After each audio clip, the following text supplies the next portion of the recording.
Well, Tesla shares have been on a tear since the start of the year, surging more than 100% amid hype surrounding AI. But a closely watched Tesla bull, he recently downgraded the stock, saying that the recent rally ignores questions on near-term fundamentals. Joining us now is the analyst behind that call, Dan Levy, Barclays senior autos analyst. Dan, it's great to see you. So you raised some very, very good points in this note, starting with the headline there, the challenging near-term fundamentals. What are those challenges?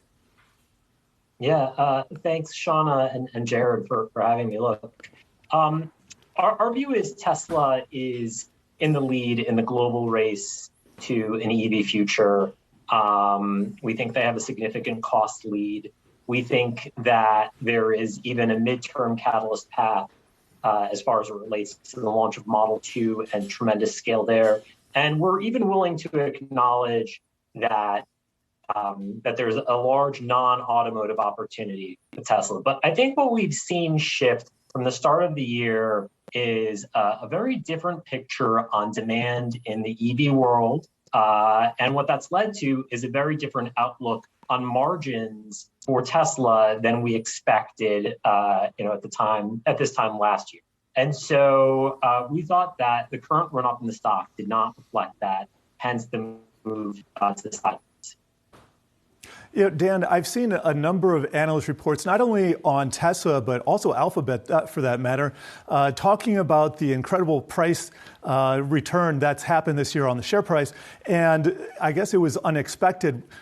I guess where I'm going is you lowered your rating on Tesla, but you actually upped the price target. Something doesn't happen every day. Is that just kind of throwing your hands in the air saying, well, the price run-up was great, but we have to kind of wait and see for what the next step is?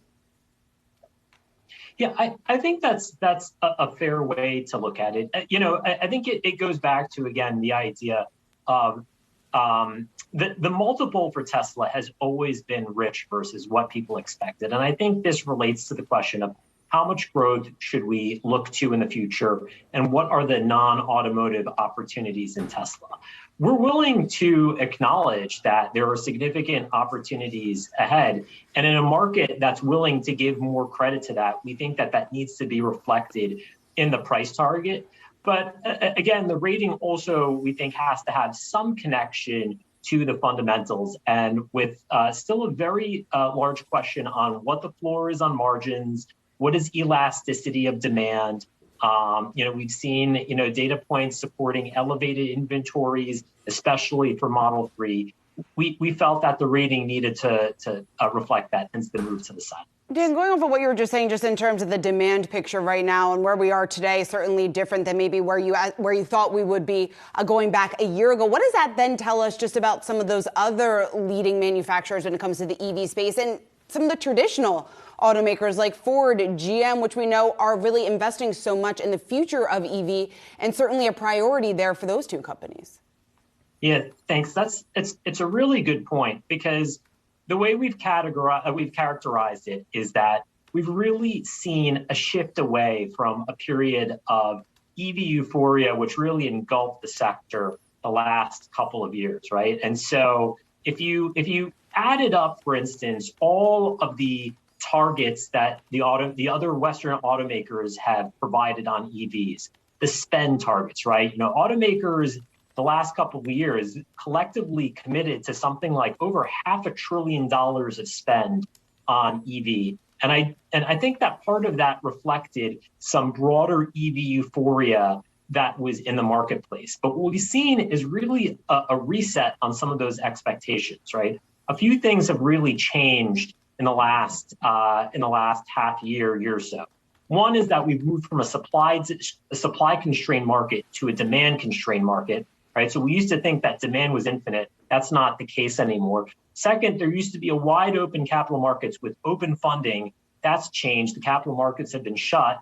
And then the last piece is that we've moved from a market that was willing to look past EV losses, that was willing to underwrite losses. That's no longer the case. And so as we look at some of the other automakers, for instance, we cover Ford and GM, while we think that they're still very committed to an EV future, we know this is the direction they're going. The spend and the product are all aligned with this. We think that the pace may be a bit slower than what they've communicated. Some of the volume targets are just not going to be met because they're going to proceed a bit more slowly and cautiously. And you mentioned Ford and GM. They're on board with Tesla, at least when it comes to charging. How big of a deal is this that they are adopting Tesla's standard, which prior to this was only unique to Tesla?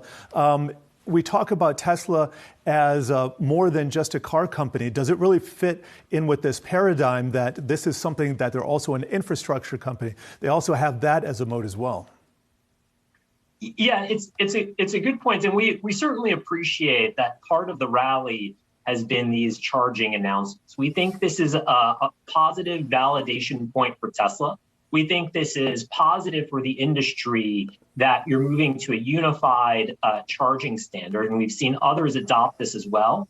But we think for Tesla, it's still relatively a small piece of what the revenue is, right? So by 2030, we think that the Ford and GM opportunity, just given a slower rollout on EVs and volume than what they've communicated, it adds up to roughly $1 billion of potential revenue for Tesla by 2030 on the charging front. That's a nice amount, but in the scheme of where Tesla revenue is, we're at almost $300 billion of revenue.